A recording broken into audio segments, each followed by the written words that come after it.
सर्वांना जय जाऊ। मी शिवाजी माने आपल्यासोबत अतिशय महत्त्वाच्या अशा विषयावर बोलण्यासाठी मी आपल्या समोर आलेलो आहे। बंधूंनो, संपूर्ण राज्याचं राजकारण आणि समाजकारण जर पाहिलं तर अतिशय वाईट परिस्थितीमधून आपण सर्वजण जात आहोत।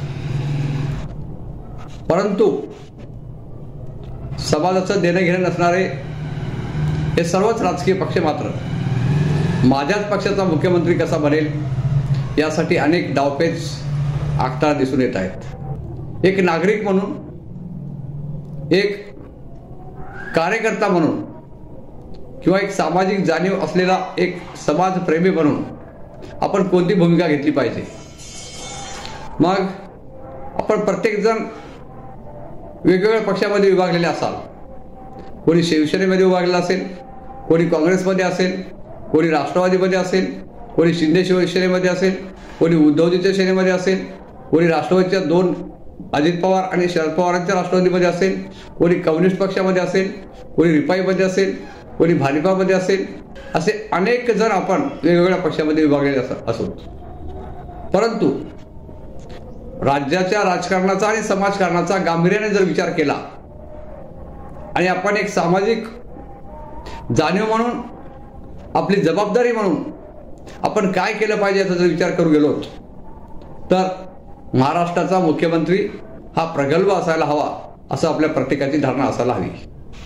मग मी शिवाजी माने या ठिकाणी जबाबदारीपूर्वक आणि जाणीवेने मी आपल्याला सांगू इच्छितो की आज महाराष्ट्राच्या राजकारणामध्ये बाळासाहेब उर्फ प्रकाश आंबेडकर यांच्याशिवाय मुख्यमंत्री दुसरा होणे नाही। का? बाळासाहेब उर्फ प्रकाश आंबेडकर हे सामाजिकदृष्ट्या जेवढे प्रगल्भ आहेत तेवढेच राजकीयदृष्ट्या ते प्रगल्भ आहेत। आज माननीय बाळासाहेब आंबेडकर यांचं नाव जर इतर पक्षांच्या पुढाऱ्यापुढे आपण घेतलं तर ते फटकून वागतात। त्याचं कारण बाळासाहेब आंबेडकर हे प्रगल्भ आहेत।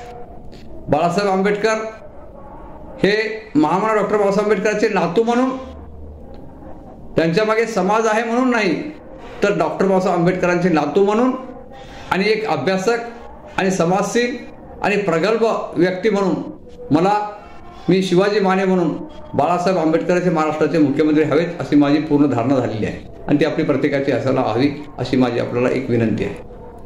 बंधूंनो, आज स्थितीला सगळ्या पक्षाचे राजकीय पुढारी बाळासाहेबांचं नाव घेतलं की फटकून राहतात। परंतु बघा, इतिहास वर्तमानामध्ये कसा जोडला जातो। ज्या प्रबोधका ठाकरेंनी इथे एक समाज व्यवस्था चांगली झाली म्हणून त्यांचं आयुष्य वेचलं, त्याच प्रबोधका ठाकरेंचा नातू ज्या बाबासाहेबांनी तुम्हाला आम्हाला संविधानाचे अधिकार दिले, त्या बाबासाहेबांचे जे नातू असणारे प्रकाश उर्फ बाळासाहेब आंबेडकर यांच्या सोबत राजकीय समेट घेण्याचा प्रयत्न करतो, एकत्र येतात। ही दोघांची राजकीय प्रगल्भता आहे आणि प्रबोधका ठाकरेचा वारसा घेऊन चालणारे उद्धव ठाकरे आणि बाबासाहेब आंबेडकरांचे वारस नातू प्रकाश उर्फ बाळासाहेब आंबेडकर हे एकत्र येऊ पाहतात, परंतु बाकी राजकीय पुढारी त्यांच्यापासून फटकून आहेत आणि म्हणून राजकीय आणि सामाजिक प्रगल्भता असलेले माननीय प्रकाश आंबेडकर हेच महाराष्ट्राचे मुख्यमंत्री असायला हवे ही माझी धारणा आहे।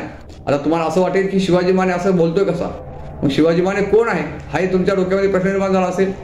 मी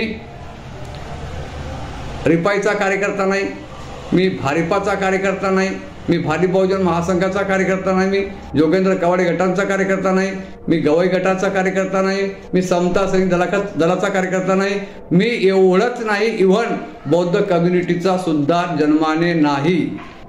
मी राजकीय पक्षाचा भाजपाचा कार्यकर्ता हो आणि मी मराठा समाजाचा एक व्यक्ती आहो, पण तरीही मी भाजपाचा कार्यकर्ता असेल आणि मराठा समाज जरी असेल तरीही महाराष्ट्राच्या भल्यासाठी आणि महाराष्ट्रातल्या जनतेच्या भल्यासाठी एक खऱ्या अर्थानं प्रकाश उर्फ बाळासाहेब आंबेडकर हेच महाराष्ट्राचे मुख्यमंत्री हवेत असे मला वाटते आणि त्या पद्धतीनं आपण राजकीय पक्षांची जोडे बाजूला ठेवून बाळासाहेब प्रकाश आंबेडकर यांना मुख्यमंत्री बनण्यासाठी आपापल्या पद्धतीने ताकद लावली पाहिजे असं मला वाटते। जय जाऊ, जय शिवराज, जय भीम, जय मूल्यवासी। आपल्या समाज टीव्हीला सबस्क्राइब करा आणि बेल आयकॉन दाबा।